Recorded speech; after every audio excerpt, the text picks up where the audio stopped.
कभी कभी मैं सोचता हूं, अगर कोई हमसे पूछे कि इंसान ने सबसे बड़ी ताकत क्या खोजी, तो क्या जवाब होगा? आग, पहिया, भाषा या शायद खेती? सच ये है कि इंसान की सबसे बड़ी खोज इनमें से कोई नहीं थी, बल्कि वो थी कल्पना।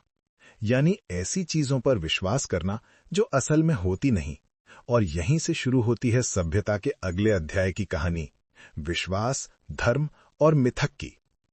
दोस्तों, यह है सेपियंस सीरीज का 5वां एपिसोड, विश्वास की ताकत, कैसे काल्पनिक कहानियों ने असली दुनिया बनाई। ये पूरी श्रृंखला लेखक युवल नोआ हरारी की किताब Sapiens a brief history of humankind पर आधारित है, जिसमें बताया गया है कि इंसान कैसे एक मामूली जानवर से दुनिया का राजा बना। तो चलिए वापस चलते हैं उस वक्त जब इंसान ने खेती करना सीख लिया था, गांव और शहर बसने लगे थे और पहली बार भीड़ में रहना हमारी आदत बन रही थी। लेकिन एक नई समस्या सामने आई थी, कैसे लाखों अनजान लोग मिलकर एक साथ काम करें। एक ही गांव में रहना आसान था, लेकिन जब समाज बड़ा हुआ, जब लोग एक दूसरे को पहचान नहीं पाते थे, तब भरोसे की सबसे बड़ी दीवार गिरने लगी। ऐसे में होमो सेपियंस ने एक जादू खोजा, कहानी का जादू। हाँ, कहानी ही वो ताकत थी जिसने अनजान लोगों को जोड़ दिया। लेकिन ये कहानी साधारण नहीं थी, ये थी साझी कल्पनाएं। ऐसी चीजें जो असल में नहीं होती, लेकिन हम सब उन पर यकीन करते हैं, और वही विश्वास हमें एक साथ बांध देता है। जैसे आज हम कहते हैं कि रुपया असली है, या कोई झंडा किसी देश का प्रतीक है। असल में तो यह सब कागज और कपड़ा ही है। लेकिन जब करोड़ों लोग किसी विचार पर विश्वास करते हैं, तो वो विचार हकीकत बन जाता है।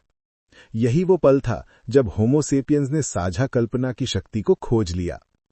इसी कल्पना से जन्म हुआ धर्मों का, देवी देवताओं का, कानूनों और राजाओं का। क्योंकि एक इंसान दूसरे से तभी जुड़ सकता था जब दोनों एक ही कहानी पर विश्वास करें। अगर कोई कहता कि ये भूमि पवित्र है, तो वो विचार सिर्फ तब काम करता जब बाकी लोग भी उसी बात को मानते। और धीरे धीरे ये साझा मिथक पूरे समाज की नींव बन गए। हरारी कहते हैं कि ये इंसान की सबसे बड़ी छलांग थी, क्योंकि जानवर झूठ नहीं बोल सकते, लेकिन इंसान झूठ बोलकर भी दुनिया बदल सकता है। हमने काल्पनिक कहानियां बनाई और फिर उन कहानियों को सच्चाई बना दिया। यही वजह है कि धर्म, राष्ट्र और पैसों जैसी चीजें काम करती हैं। वे अस्तित्व में इसलिए हैं क्योंकि हम उन पर विश्वास करते हैं। सोचिए, अगर कल सब लोग मानना बंद कर दें कि रुपया असली है, तो अर्थव्यवस्था एक झटके में खत्म हो जाएगी। अगर लोग मानना छोड़ दें कि ये देश मेरा है, तो सीमाएं मिट जाएंगी। यानी दुनिया की आधी सच्चाइयां असल में झूठ पर टिकी हैं, पर उन झूठों ने हमें एक साथ रहना सिखाया है। पुराने जमाने में हर जनजाति के अपने देवता थे।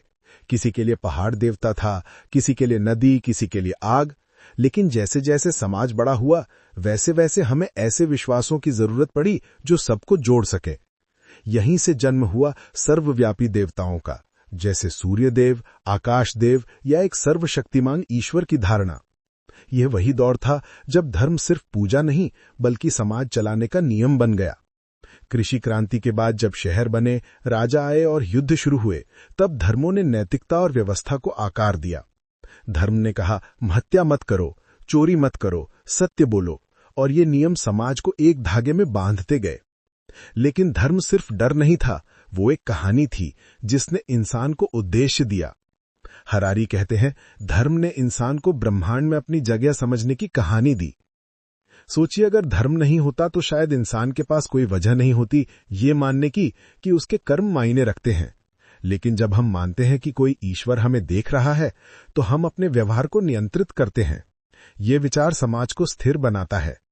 धर्म ने व्यवस्था दी, लेकिन इसके साथ साथ शक्ति भी दी, राजाओं और पुरोहितों को, क्योंकि वही तय करते थे कि कौन पवित्र है, कौन पापी, कौन राजा बनेगा और कौन नहीं।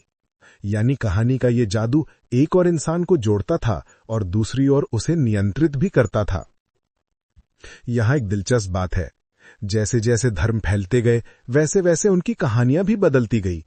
कभी युद्ध के समय देवता योद्धा बन गए, तो कभी खेती के समय वही देवता अन्नदाता बन गए। कहानी वही नहीं, बस उसका चेहरा बदल गया। और शायद यही कारण है कि आज भी अलग अलग धर्मों के पीछे एक जैसी मानवीय आवश्यकताएं छिपी हैं, आशा, सुरक्षा और अर्थ की तलाश। हरारी कहते हैं कि मिथक ही असली सामाजिक गोंद है जो हमें जोड़ते हैं, चलाते हैं और कभी-कभी लड़ाते भी हैं। यही मिथक हमें बाकी जानवरों से अलग करते हैं, क्योंकि जानवर केवल जो देखते हैं उसी पर विश्वास करते हैं, लेकिन इंसान वो भी मान लेता है जो कभी देखा नहीं। और शायद यही हमारी सबसे बड़ी ताकत भी है और सबसे बड़ी कमजोरी भी। हमने झूठ गढ़े, लेकिन उन्हीं झूठों से सच्चाइयां बनाई। हमने ईश्वर बनाए ताकि हम खुद पर नियंत्रण रख सकें। हमने नियम बनाए ताकि भीड़ को समाज बनाया जा सके। और हमने कहानियां बुनी ताकि हम ये भूल जाएं कि असल में हम सब एक जैसे हैं, बस अलग अलग विश्वासों में बटे हुए। तो अगली बार जब आप किसी नोट को हाथ में लें या किसी मंदिर में कदम रखें या किसी झंडे के नीचे खड़े हों, तो याद रखिए आप उस सबसे अद्भुत शक्ति को महसूस कर रहे हैं जो इंसान के पास है, कल्पना और विश्वास की ताकत। क्योंकि यही विश्वास था जिसने एक मामूली जानवर को पूरी धरती पर राज करने लायक बना दिया।